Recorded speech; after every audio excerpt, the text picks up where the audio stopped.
Pandian store சீரியல்ல அடுத்து வர எபிசோட்ல என்ன மாதிரியான ட்விஸ்ட் எல்லாம் இருக்க போகுதுங்கிறத இந்த வீடியோல பார்க்கலாம். சதீஷோட அம்மா உமையாலும் சேர்ந்து டிவி பார்த்துட்டு இருக்காங்க. நியூஸ், அதாவது அரசியோட நியூஸை தான் பார்க்குறாங்க. அம்மா, நான் கூட பல முறை யோசிச்சிருக்கேன். ஏன்னா என்கிட்ட அரசி இவங்க 2 பேரோட காதல் விஷயத்த சொல்லியிருக்கான். அப்படி தெரிஞ்சிருந்தோம் நான் இப்படி பண்ணியிருக்க கூடாது தானே, தப்பு தானே நான் பண்ணதுன்னு நல்லா சொல்லிட்டு இருக்காங்க. சதீஷே, முடிஞ்சது முடிஞ்சு போச்சு. இன்னும் அதை பத்தி பேசி எதுவும் ஆக போறது கிடையாது. உன்னை ஒரு வார்த்தை ஊன்னு சொல்லு, அடுத்த நிமிஷமே அரசியோட ஒரு நல்ல பொண்ணா பார்த்து உனக்கு நான் கல்யாணம் பண்ணி வைக்கிறேன்றாங்க. அம்மா, எனக்காக ஒரே ஒரு விஷயம் செய்றியான்னு சொல்லிட்டு கேக்குறாங்க. என்னடா கேள்வி இது? கண்டிப்பா உனக்காக நான் என்னன்னாலும் செய்வேன், என்ன பண்ணணும்னு சொல்லுன்றாங்க. இல்லம்மா, அரசிக்கும் எனக்கும் கல்யாண ஏற்பாடு பண்ணி வைங்கன்னு சொல்றாங்க.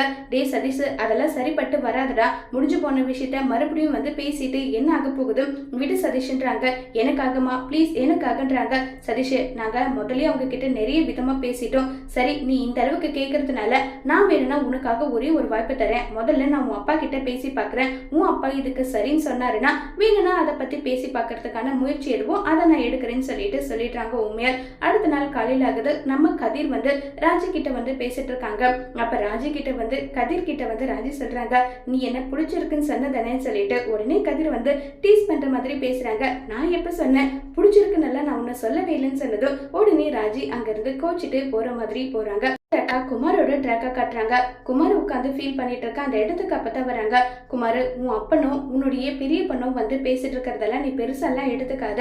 நீ அரசியோட காலையும் பாண்டியனோட காலில் விழுந்தது சரிதான்ப்பான்னு சொல்லிட்டு இருக்காங்க.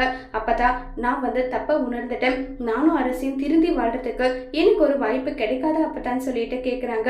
டே குமார், இப்பதான் திருந்திட்டேன்னு சொன்னேன், மறுபடியும் இந்த மாதிரி நீ கேக்குறியடா, என்னடா குமார் இதுன்றாங்க. நான் அவளை பழி வாங்கறதுக்காக அப்ப பண்ணேன், ஆனா இப்ப மனசு மாறிட்டேன். என்னுடைய தப்பை திருத்திக்கிறதுக்கு எனக்கு ஒரு வாய்ப்பு கிடைக்காத அப்பதான் சொல்லிட்டு கேக்குறாங்க.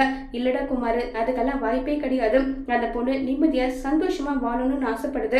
அவங்க படி இருக்கட்டும். ஒருவேளை இந்த விஷயம் மட்டும் அவங்களுக்கு தெரிஞ்சா அடுத்த நிமிஷம் வெட்டி போட்டுருவாங்கடா. அந்த பொண்ணாதான் இந்த கேஸை வாபஸ் வாங்கணும்னு சொல்லிட்டு முடிவு எடுத்திருக்கு.